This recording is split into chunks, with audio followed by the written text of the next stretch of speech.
അപ്പോൾ ഈ ശബരിമല സ്വർണ്ണക്കൊള്ളയിൽ ഇന്നും നിയമസഭയിൽ പ്രതിപക്ഷ പ്രതിഷേധത്തിന് നീക്കമുണ്ട്. ചോദ്യോത്തരവേള മുതൽ പ്രതിഷേധം തുടങ്ങണോ എന്ന കാര്യത്തിൽ രാവിലെ ചേരുന്ന പാർലമെന്ററി പാർട്ടി യോഗത്തിലാവും ഒരു തീരുമാനമുണ്ടാവുക. സഭയ്ക്ക് പുറത്ത് KPCCയുടെ നേതൃത്വത്തിൽ പ്രതിഷേധം ഉള്ളതിനാൽ തന്നെ സഭയ്ക്കുള്ളിലും ശബരിമല സ്വർണ്ണക്കൊള്ള ഉന്നയിച്ച് പ്രതിഷേധിക്കാനാണ് നിലവിലെ ആലോചന. അപ്പോൾ ബിനിൽ ലീല സാബു വിവരങ്ങളുമായി ചേരുന്നുണ്ട്. ബിനിലെ, ഗുഡ് മോർണിംഗ്.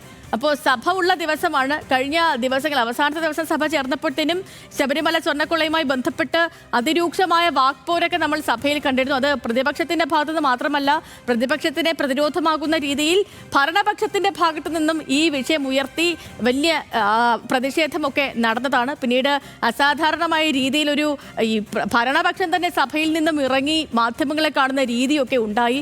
പ്രതിപക്ഷത്തോട് അടിയന്തര പ്രമേയം അവതരിപ്പിക്കാൻ പറയുമ്പോൾ അവരെ അവതരിപ്പിച്ചിട്ടുമുണ്ടായിരുന്നില്ല. അപ്പോൾ അങ്ങനെയായിരുന്നു അവസാന ദിനം സഭ പിരിഞ്ഞത്. ഇന്നിപ്പോൾ സഭ വീണ്ടും ചേരുമ്പോൾ എന്തൊക്കെ പ്രതീക്ഷയാണ്, പ്രത്യേകിച്ച് ശബരിമലയുമായി ബന്ധപ്പെട്ട്? ബിനിലെ, ഗുഡ് മോർണിംഗ്.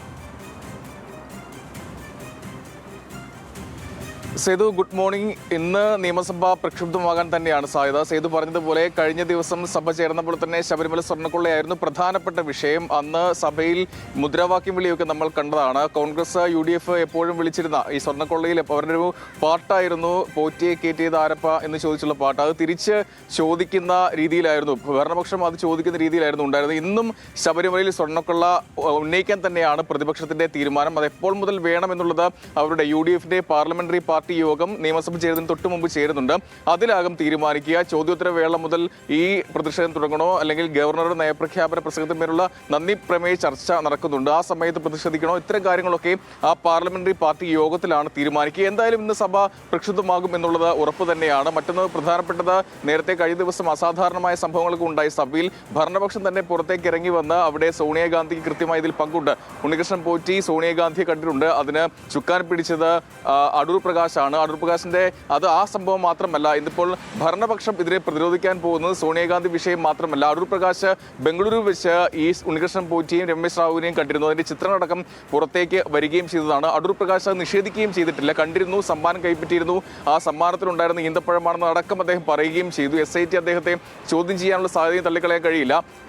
അതുകൂടി ചേർത്ത് വെച്ചായിരിക്കും ഭരണപക്ഷം ഇത് പ്രതിരോധിക്കാനുള്ള സാധ്യത എന്തായാലും ഉള്ളത്. മറ്റൊന്ന്, ഇന്ന് UDFന്റെ പ്രത്യേകിച്ച് KPCCയുടെ പ്രതിഷേധം ഈ ശബരിമല സ്വർണ്ണക്കൊള്ളയിൽ VN വാസവനെ അറസ്റ്റ് ചെയ്യുക, എല്ലാ പ്രതികളെയും നിയമത്തിന് മുന്നിൽ കൊണ്ടുവരിക എന്നാവശ്യപ്പെട്ട് KPCC സെക്രട്ടറിയിലേക്ക് ഒരു മാർച്ച് സംഘടിപ്പിക്കുന്നുണ്ട്. അത് 11 മണിക്കാണ്. അതേസമയം തന്നെ 13 ജില്ലാ കമ്മിറ്റികളും കളക്ടറേറ്റുകളിലേക്ക് ഇത്തരം സമരപരിപാടി സംഘടിപ്പിക്കുന്നുണ്ട്. തലസ്ഥാനത്ത് സഭ നടക്കുമ്പോൾ മറ്റൊരു സമരം കൂടി വരുമ്പോൾ ഈ സ്വർണ്ണക്കൊള്ള ചർച്ചയായി തന്നെ നിർത്താൻ തന്നെയാണ് UDFന്റെ KPCCയുടെ തീരുമാനം. അതുകൊണ്ട് തന്നെയാണ് അത്തരം പ്രതിഷേധ പരിപാടികളിലേക്ക് പോകുന്നത്. മറ്റൊന്ന്, ഇന്ന് സഭയിൽ വരാനുള്ള മറ്റൊരു കാര്യം, ഈ പയ്യന്നൂരിലെ രക്തസാക്ഷി ഫണ്ട് തട്ടിപ്പാണ്. അത് CPMനെ സംബന്ധിച്ച് വലിയൊരു അടിയാണ് അവർക്ക് ഈ നിയമസഭാ തെരഞ്ഞെടുപ്പ് അടുത്തു നിൽക്കെ കിട്ടിയത്. അതുകൊണ്ട് തന്നെ അത് സഭയിൽ കൊണ്ടുവരാൻ തന്നെയാണ് പ്രതിപക്ഷത്തിന്റെ തീരുമാനം. അത് സഭയിൽ ചർച്ച ചെയ്യണം, അന്വേഷണം ആവശ്യപ്പെട്ടായിരിക്കും ആ വിഷയം സഭയിലേക്ക് ഇന്ന് കൊണ്ടുവരിക. എന്തായാലും സ്വർണ്ണക്കൊള്ള ഇന്ന് നിയമസഭയിൽ സജീവമായി ചർച്ച ചെയ്യാനും അതിൽ പ്രതിഷേധിക്കാൻ തന്നെയാണ് KPCCയുടെ പ്രത്യേകിച്ച്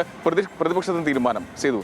ഓക്കെ ബില്ലേ, ശരി. ഇപ്പോൾ പ്രിയപ്പെട്ട പ്രേക്ഷകരെ, ശബരിമല സ്വർണ്ണക്കൊള്ള വിഷയമൊക്കെ ഇന്നും സഭയെ പ്രക്ഷുബ്ധമാക്കുമെന്ന കാര്യത്തിലൊന്നും വലിയ സംശയമൊന്നുമില്ല. അപ്പോൾ